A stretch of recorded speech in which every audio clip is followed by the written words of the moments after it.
नाचणीच्या पिठाची भाकरी तुम्ही सर्वच जण खात असाल। आज मी तुम्हाला त्याच पिठापासून इतकी मऊ लुसलुशीत आंबोळी कशी बनवायची तेही 10 ते 15 मिनिटात दाखवणार आहे।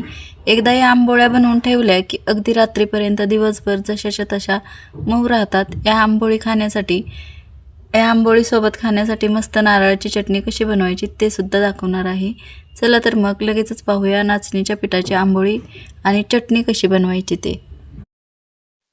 नमस्कार, सविताज किचनमध्ये सर्वांचे खूप खूप मनापासून स्वागत।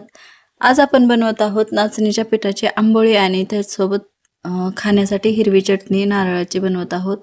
तर इथं मिक्सरचं भांडं घेतलं आहे, त्यामध्ये 1 कप असं नाचणीचं पीठ टाकलं आहे, अजून अर्धा कप असं नाचणीचं पीठ टाकलं आहे, एकूण आपण 1.5 कप असं नाचणीचं पीठ टाकलं आहे। आता अर्धा कप असं बारीक रवा टाकला आहे, जाडसर असेल तरीही चालेल। अर्धा कप असं दही टाकलं आहे, जरी ताक असेल तरी तुम्ही यामध्ये टाकू शकता। अर्धा कप पाणी टाकलं आहे, तर अजून 1 कप असं पाणी टाकून घेतलं आहे। एकाच कपाने आपण सगळं प्रमाण घेतलं आहे। 1.5 कप नाचणीचं पीठ घेतलं आहे, अर्धा कप बारीक रवा घेतला आहे आणि अर्धा कप दही घेतलं आहे। तर मीठ चवीनुसार टाकलं आहे आणि हे पीठ आणि दही पाणी आपण सगळं मिक्स करून घेऊया मिक्सरच्या भांड्यामध्ये, म्हणजे सगळं मिक्स होतं। तर यामध्ये अजून पाणी टाकलं आहे, एकूण मला 2 कप असं पाणी लागलं। तर हे छान असं आपल्याला आता मिक्सरला फिरवून घ्यायचं आहे। गुळगुळीत अशी याची पेस्ट बनवून घ्यायची आहे।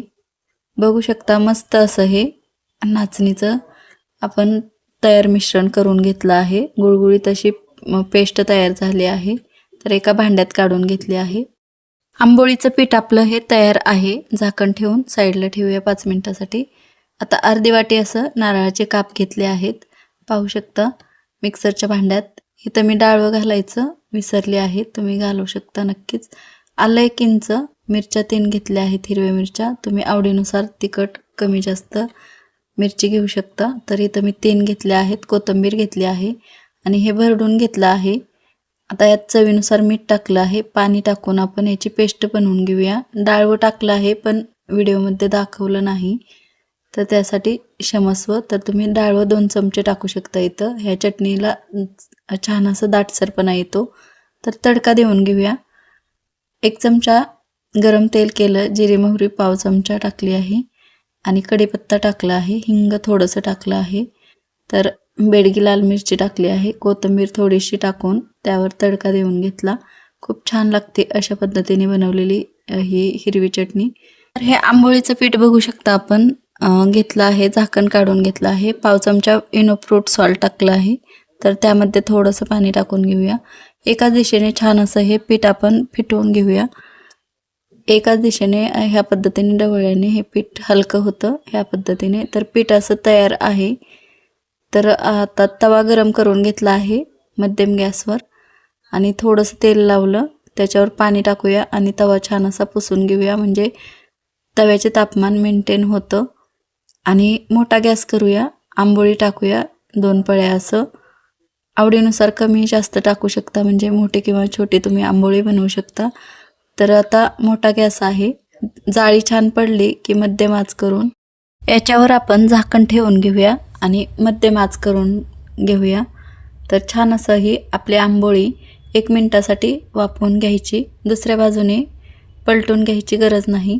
छान अशी ह्या पद्धतीने बनवून होते। तर जाळीदार एखाद्या टोपलीमध्ये किंवा चाळणीवर तुम्ही ठेवू शकता ही आंबोळी। अजून एकदा त्याच पद्धतीने आपण आंबोळी टाकून घेत आहोत। तर मोठ्या आचेवर आपण आंबोळी टाकून घ्यायची, अशा पद्धतीने छान अशी जाळी पडली की मध्यम आच करायची आणि झाकण ठेवून 1 ते अर्धा मिनिटासाठी आपल्याला छान अशी ही आंबोळी वाफवून घ्यायची आहे।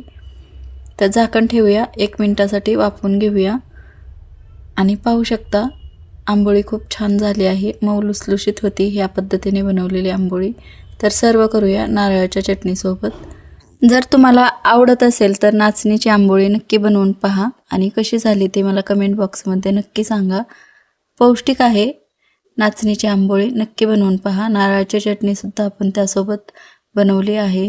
जर तुम्हाला ही नाचणीच्या पिठाची आंबोळी आवडली असेल तर व्हिडिओला लाईक करा शेअर करा आणि सविताज किचनला सबस्क्राईब करायला विसरू नका. भेटू अशाच पुन्हा पुढच्या रेसिपीमध्ये. तोपर्यंत धन्यवाद.